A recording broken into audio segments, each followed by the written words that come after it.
우리 한번 따라해 보겠습니다. 지혜 있는 자는 열매와 성장을 위해 산다. 여러 시작들이 있지만 한 해를 새롭게 시작하는 것은 모든 사람을 기대에 가득 차게 합니다. 오늘은 2020년을 새롭게 시작한 1월의 마지막 주일입니다.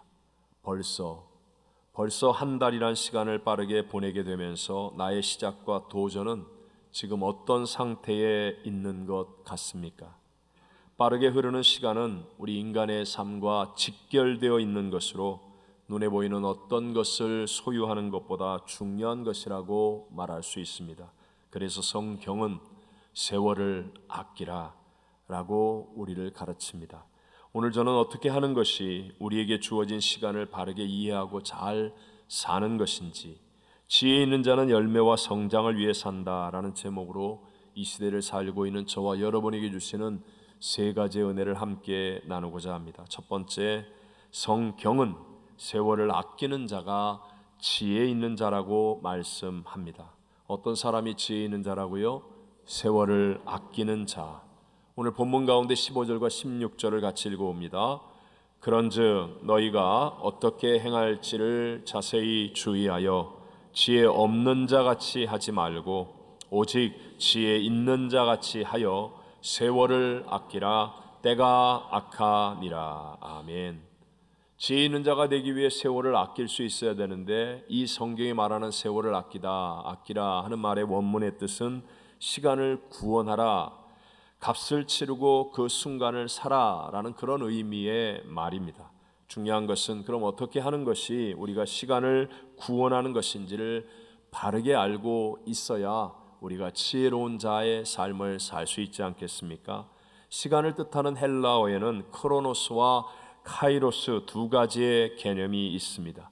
익숙지 않은 단어이지만 크로노스는요, 우리가 흔히 말하는 자연스럽게 흘러가는 물리적인 시간으로 1년이 365일, 하루가 24시간, 1시간은 60분 모두에게 동일하게 적용되어지는 객관적인 시간의 개념을 크로노스라고 얘기합니다. 그에 비해서 카이로스라고 하는 헬라어의 시간 개념은 특별하게 건져낸 시간으로 사람마다 어떤 중요한 체험 또는 중요한 사건들로 인하여 특별하게 기억되어지고 해석되어지는 주관적인 시간을 말할 때 사용합니다. 여러분, 하나님은 시간을 창조하신 분 아니십니까? 알파요 오메가, 처음과 나중 시작과 끝이신 창조주 하나님은 우리가 계산하는 이 크로노스라고 하는 시간 안에 갇혀 있을 수가 없으신 분인데, 그런데 이 크로노스의 시간 안에 들어오신 사건이 바로 예수님의 성육신이라고 말하는 것입니다. 그리고 예수님께서는 우리 모두의 죄사함을 이루기 위해서 대신하여 십자가에서 죄가 사망의 값을 지불하시고 죽으셨고 부활하심으로 크로노스, 이 인간의 시간대를 뛰어넘어 이제는 어제나 오늘이나 영원토록 동일하신 부활의 주님 카이로스의 시간의 주인공이 되셨습니다. 그렇기 때문에요, 우리가 지금은 크로노스의 시간 속에 이렇게 똑같이 흘러가는 시간 속에 살고 있다 할지라도 구속의 죽음과 부활을 이루신 예수 그리스도를 믿는 자가 되어지면, 그러면 우리도 카이로스 시간에 예수님과 함께 나 옛사람이 2000년 전 십자가에서 죽은 것을 알게 되고, 그리고 부활하신 예수님으로 거듭나 이 카이로스의 시간, 나의 인생에 있어 가장 소중하고 아름다운 그런 의미 있고 가치 있는 시간의 삶을 살아가는 사람이 되는 것입니다. 그리고 이것을 가리켜서 하나님과 함께하는 영생 또는 구원이라고 말합니다. 우리 요한복음 17장 3절을 같이 읽어봅니다. 영생은 곧 유일하신 참 하나님과 그가 보내신 자 예수 그리스도를 아는 것이니라. 아멘. 영생은 그냥 오랫동안 끝없이 살아가는 무한한 시간을 뜻하는 것이 아니라 영원하신 하나님을 알고 그가 보내신 자 예수 그리스도를 아는 것이니라. 즉 하나님과 함께하는 것을 영생이라고 말합니다. 세월을 아끼는 지혜 있는 자는 바로 이 흘러가고 있는 크로노스의 시간 속에서 예수 그리스도를 믿어서 하나님과 함께하는 카이로스의 시간을 만들어가는 그 사람이 바로 시간을 구원하는 자, 세월을 아껴서 지혜 있게 살아가는 사람이 된다라는 의미를 우리에게 가르쳐주고 있습니다. 좀 더 이해를 위해서 누가복음 12장에 보면 예수님께서 한 사람을 향하여 어리석은 자라고 말씀하시는데 그 이유가 바로 주님과 함께하는, 즉 하나님과 함께하는 영생의 시간을 모르기 때문에 어리석은 자라고 말씀하시는 것을 발견합니다. 함께 누가복음 15장, 12장 19절과 20절만 읽어봅니다. 또 내가 내 영혼에게 이르되 영혼아 여러 해 쓸 물건을 많이 쌓아 두었으니 평안히 쉬고 먹고 마시고 즐거워하자 하리라 하되 하나님은 이르시되 어리석은 자여 오늘 밤에 내 영혼을 도로 찾으리니 그러면 내 준비한 것이 누구의 것이 되겠느냐 하셨으니. 아멘. 여기 나오는 사람은 나름대로 열심히 일했고 부지런히 일했고 성공의 수단이 있어서 돈도 많이 벌었던 사람인 것 같습니다. 그래서 스스로에게 말할 때 여러의 물건을 쌓아놓고 이제 평안히 쉬고 먹고 마시고 즐거워하자 이렇게 얘기하는데 그 순간에 하나님께서는 그 사람을 향하여 어리석은 자라고 말합니다. 왜냐하면 하나님과 함께하는 영혼을 바라보지 못하고 이 땅이 전부인 줄로만 알고 사는 사람을 향하여 성공과 실패와 전혀 상관없이 어리석은 자라고 말씀하는 것입니다. 저와 여러분도 속히 지나가는 인생입니다. 어제 함께 있었던 분이 오늘은 함께하지 못하는 것이 우리의 현실 아닙니까? 이런 인생 속에서 우리가 영혼을 바라보지 못하고 영생의 주인이신 하나님을 생각하지 않고 그냥 세상에 흘러가는 시간 속에서만 살아가고 있다면 그 사람이 때로는 성공한 것 같아도 하나님 보시기에는 어리석은 자요, 반대로 영원을 허락하시는 하나님을 바라보며 우리의 삶과 시간을 구원하여 하나님의 영광을 위해 살아간다면 하나님이 보실 때는 그 사람이 바로 지혜 있는 자가 되어서 시간을 구원하는, 세월을 아끼는 삶을 살아가는 사람이 될 줄로 믿습니다.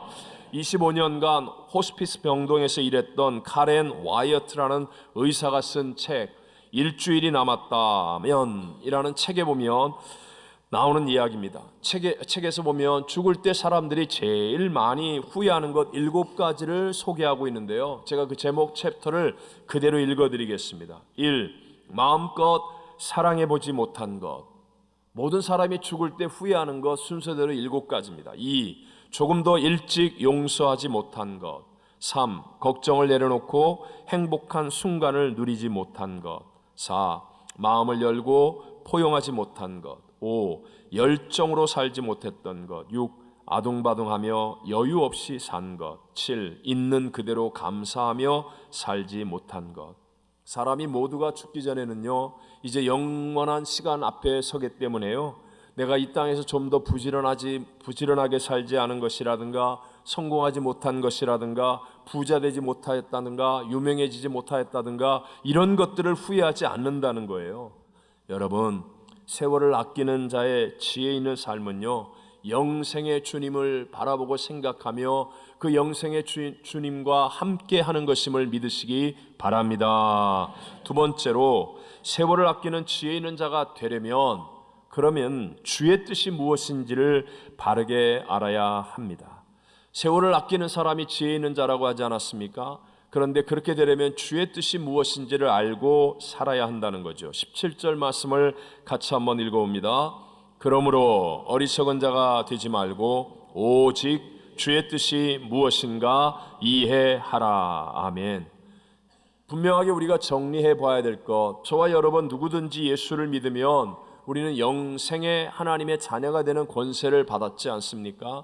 한번 여쭤보겠습니다. 예수 그리스도가 나의 구세주라고, 나의 죄를 대신하여 죽으셨고 부활하신, 지금도 나와 함께 하시는 나의 구세주라고 믿으시면 아멘 하겠습니다. 그렇다면 여러분은 예수의 부활의 영으로 말미암아 죽은 영이 거듭나 하나님의 자녀가 되는 권세를 얻은 사람이 된 줄로 믿습니다. 요한복음 1장 12절로 확증합니다. 영접하는 자 곧 그 이름을 믿는 자들에게는 하나님의 자녀가 되는 권세를 주셨으니. 아멘. 누구든지 영접하면, 예수 그리스도를 믿으면 영생을 얻게 되었어요. 우리가 그렇게 소원하고 바라보고 우리가 말하는 천국에 갈 수 있는 사람이 되었다는 것입니다. 천국은 이 땅과 비교할 수 없는 곳이죠.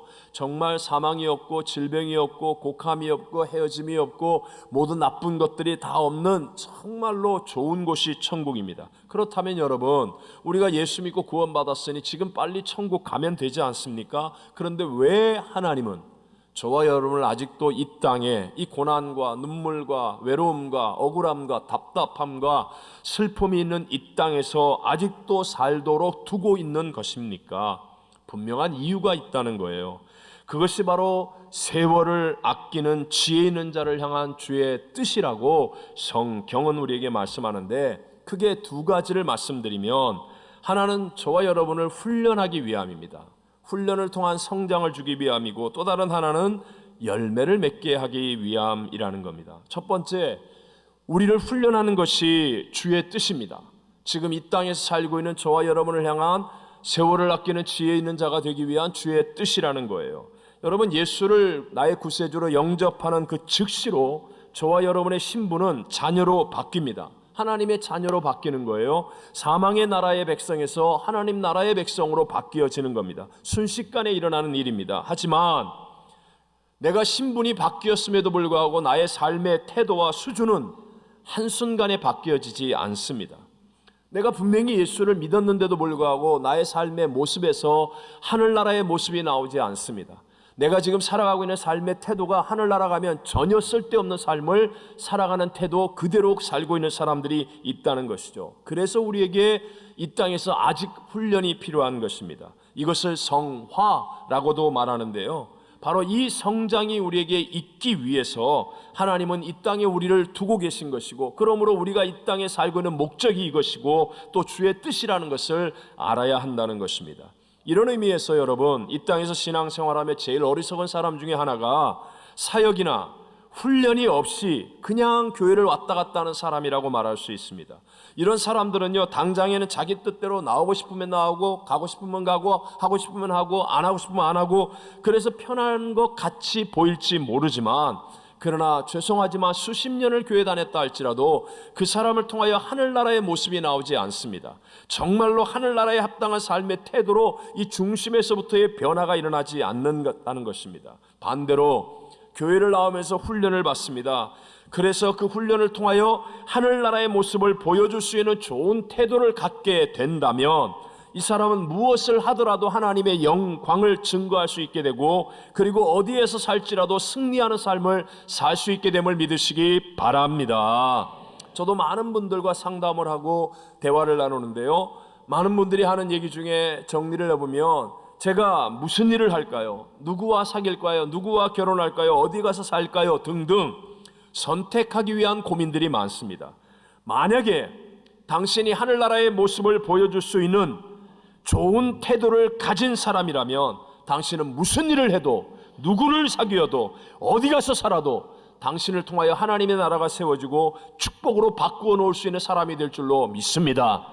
제가 이 얘기를 하는 거예요. 그래서 성경을 보면 우리에게 무엇을 하라라는 말씀보다도 어떻게 살아야 한다는 말씀이 더 많습니다.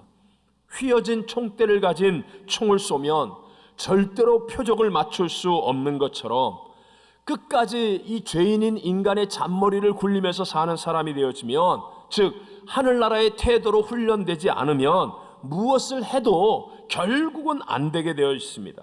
여러분, 분명한 주님의 뜻 가운데 하나는요, 우리가 이 땅에서 하늘나라의 모습으로 좋은 영적인 태도를 갖도록 훈련하여 성장하는 것임을 믿으시기 바랍니다. 두 번째, 세월을 아끼는 지혜 있는 자를 향한 주의 뜻은 이 땅에서 열매를 맺게 하는 것입니다. 무엇을 맺게 한다고요? 열매.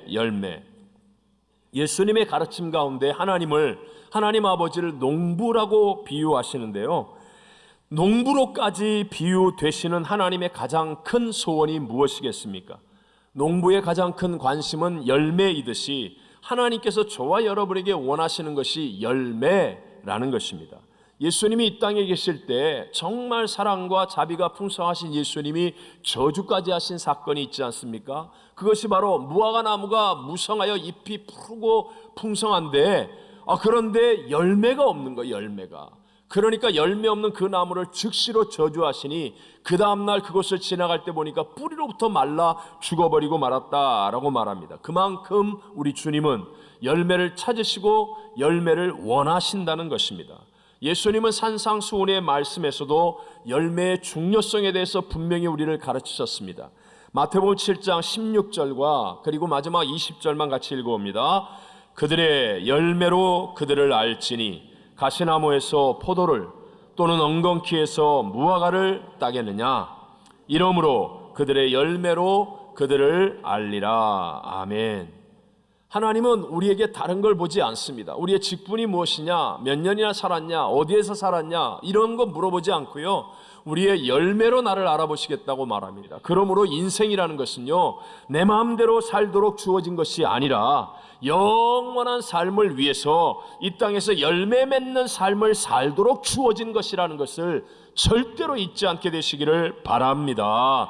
다시 말해서 지혜 있는 자, 세월을 아끼는 사람은 천국까지 가져갈 수 있는 열매를 맺을 수 있는 일에 투자하는 겁니다.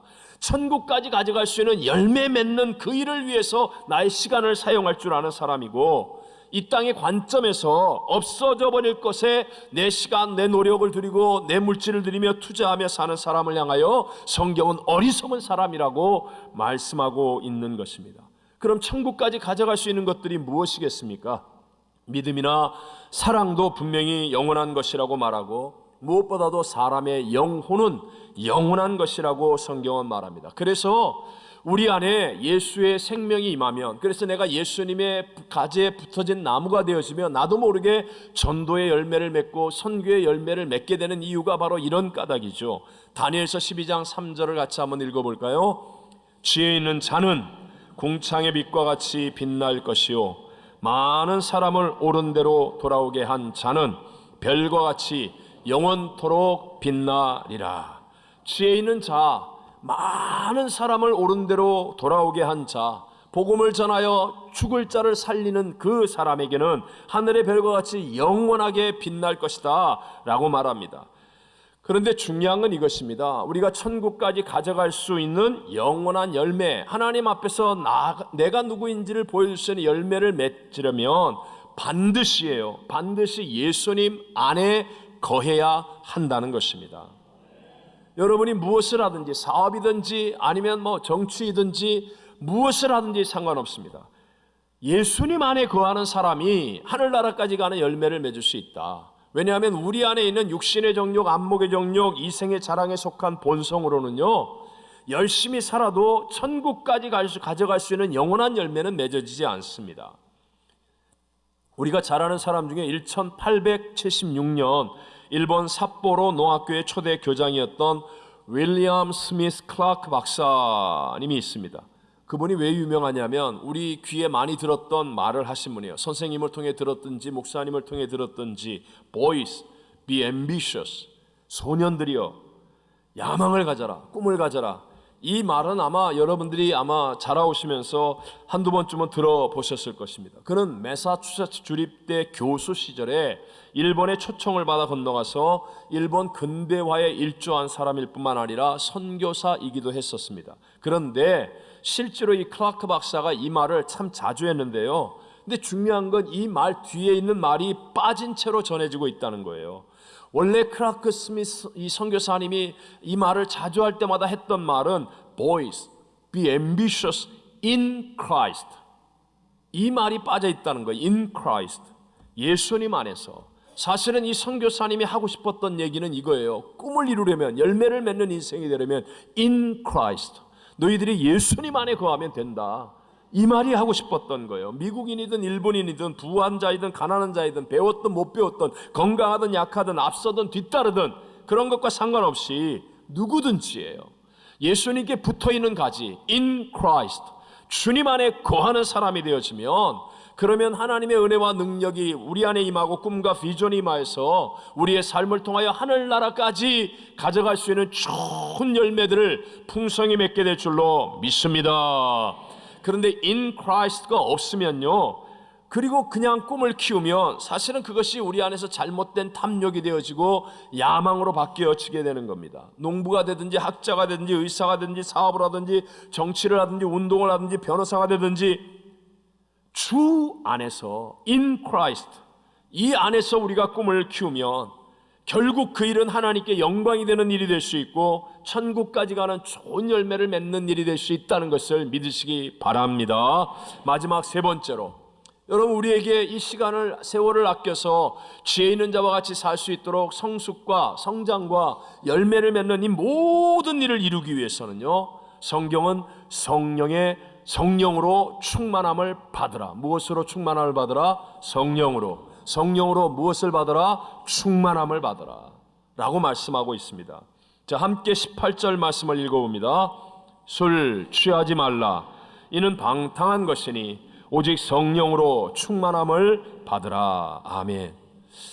옛날에 열심히 성경을 읽을 젊은 시절에 왜 술 취하는 것과 성령의 충만함을 비교해 놓았을까? 사람들이 이렇게 술을 많이 마시나?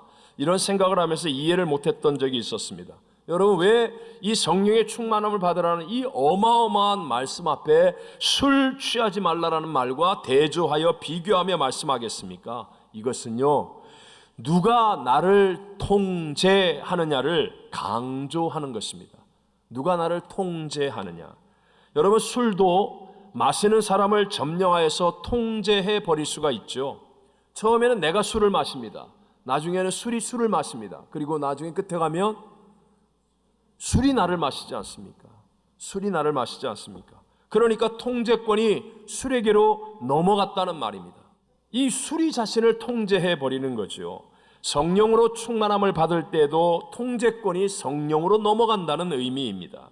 처음에는 여러분, 내가 내 말로 기도하다가 성령으로 충만하여 방언이 막 터지기 시작하면 내가 통제하는 것이 아니라 성령님이 통제하는 말이 우리를 통하여 터져나오게 되지 않습니까? 그렇게 오래 기도하면 내 안에는 염려, 근심은 사라져버리고 성령님이 내게 주시는 꿈과 비전으로 가득 채워집니다. 성령님이 나를 통제하게 되기 때문에요, 놀랍습니다. 하나님의 능력이 임하고 하나님의 평안이 임하고 하나님의 신비한 힘들이 임하여서 정말 도저히 내 생각에는, 내 계산으로는 불가능해서 할 수 없을 것 같은데, 그런데 성령으로 충만함을 받으면 성령님이 통제하기 시작하면 이상하게 쉬워집니다. 이상하게 길이 열려집니다. 이상하게 도울 사람을 만납니다. 기가 막히게 하나님의 역사가 일어나서 나도 깜짝 놀라는 거예요. 어떻게 이 어려운 일이 이루어졌을까? 어떻게 이런 기적이 일어났을까? 내가 나를 통제하면 절대로 일어나지 않을 일인데 성령님이 나를 통제하시면 인생이 쉬워지고 하나님의 돌파구가 나오고 점핑되어지는 새 역사들이 일어나게 될 줄로 믿습니다. 통제권이 넘어가고 나서 생기는 결과에 대한 책임은 내가 지는 것입니다. 술이 나를 통제하면 그 다음부터 방탕과 죄악들이 나타나게 되는데 그 책임을 내가 지는 것입니다. 성령님이 나를 통제하게 되면 아무리 어려운 일도 쉬워지고 블랙스루가 나오고요, 점핑이 되어지고요, 내 수준을 뛰어넘는 하나님의 수준의 일들, 하나님의 신비한 역사들, 성장과 함께 좋은 열매들이 맺어지는 일들이 나의 삶에 이루어지게 된다는 것 믿으시기 바랍니다. 그러므로 세월을 아껴서 성장과 열매를 맺는 지혜로운 자의 삶이 되려면 반드시입니다, 여러분. 반드시 성령으로 충만함을 받아야 한다는 것입니다. 중요한 것은 이 말씀의 핵심은, 오늘 이 마지막 18절의 핵심은 오직 성령으로 충만함을 받으라에 있습니다. 쉽게 말해서 술 취하지 말라의 핵심이 있는 게 아니고요, 성령으로 충만함을 받으라는 말을 위해서 술 취하지 말라는 말을 놓은 거예요. 핵심이 성령으로 충만함을 받으라는 겁니다. 그러니까 이것을 나에게 어떻게 적용합니까? 문제에다가 우리가 상대하는 게 아니에요. 문제를 상대하는 게 아니고요, 우리는 오직 성령님을 상대하는 거예요. 오직 성령님을 상대하는 거예요. 오직 성령님을 상대하게 되시기를 바랍니다. 여러분, 우리에게 문제가 있잖아요. 가정의 문제, 건강의 문제, 장래의 문제, 물질의 문제, 관계의 문제들이 있을 때 하나님의 위대한 세월을 아끼는 지혜 있는 자가 되려면, 내가 문제를 상대하면 이제 이게 더 깊은 계곡에 빠지고 엉망진창이 되어지고 세월을 낭비하고 후회하고 가슴을 치고, 그러나 내가 성령님을 상대하기 시작하면, 그러면 놀랍게 하나님이 역사하시고 정리해 주시고 합력하여 선이 되게 하셔서 세월을 아끼는 지혜 있는 자의 삶을 살아가게 주시는 줄로 믿습니다. 우리 너무나 잘 아는 사도행전 2장에서 초대교회 성도들은 사면 초가의 위기 가운데 있었습니다. 예수님을 십자가에 못 박아 죽인 예루살렘의 공포 분위기, 그에 대한 두려움에 사로잡힌 그 연약한 그들, 그 더운 날씨에도 창문조차도 열지 못하는 정말 문제투성이의 삶 속에 있었습니다. 하지만 그들은 문제를 상대하지 않았습니다. 아는 사람에게 전화하거나 뺏기는 사람을 찾아가 부탁하거나 이리저리 뛰어다니면서 자기 스스로 해결해 보겠다고 애쓰지 않았다는 거예요. 그들은 오직 주님이 말씀하신 대로 예루살렘을 떠나지 말고 내게 들은 바 아버지의 약속하신 것을 기다리라. 요한은 물로 세례를 베풀었지만 너희는 몇 날이 못되어 무엇으로? 성령으로. 무엇으로? 성령으로. 무엇으로? 성령으로 세례받으리라. 이 말씀을 붙들고 성령을 상대했단 말입니다. 수없이 많은 문제와 어려움이 있었지만 그것을 상대한 게 아니라 일심으로 기도하며 성령을 상대했습니다. 그랬더니 성령으로 충만함을 받게 되었고 하늘의 권능이 임하지 않았습니까? 하나도 아낀 것이 없지만 하늘의 권능이 임하니까 하나님의 수준으로 점핑이 일어나는 거예요. 블랙스루가 만들어지는 거예요. 돌파구가 열려지는 거예요. 하나님이 주시는 지혜와 능력과 은혜를 가지고 땅을 정복하고 문제를 이기는 하나님의 사람들이 되어서 학문이 없는 베드로가 나가 설교할 때, 연약했던 그 사람들이 기도할 때 놀라운 하나님의 기적이 일어나고 한 번에 3,000명 5,000명이 변화되고 초대교회가 일어나는 하나님의 위대한 새 역사들이 일어나게 된 줄로 믿습니다. 성령님은 지금 우리 가운데 계십니다. 예수 믿는 사람에게 회개할 때 은혜의 선물로 주시기 때문에, 선물은 그냥 받기만 하는 거예요.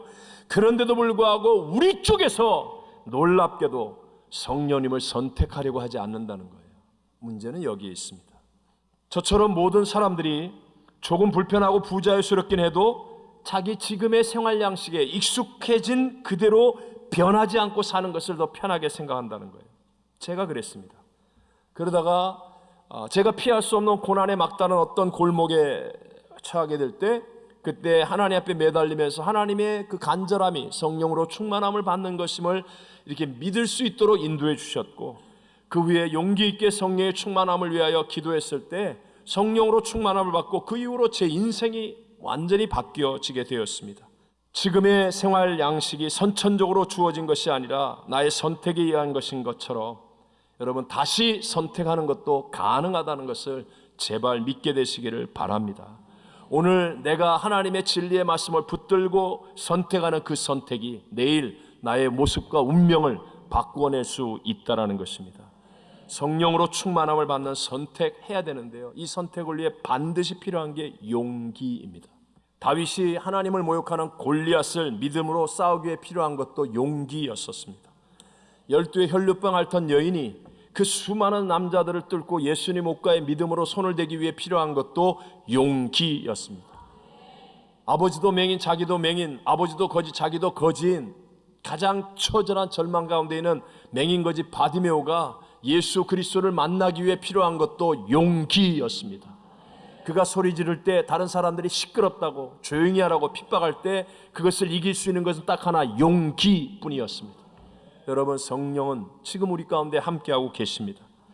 120명의 성도들이 그 두려운 예루살렘을 떠나지 않고 모여 일심으로 기도하기 위해 필요한 것도 용기였습니다.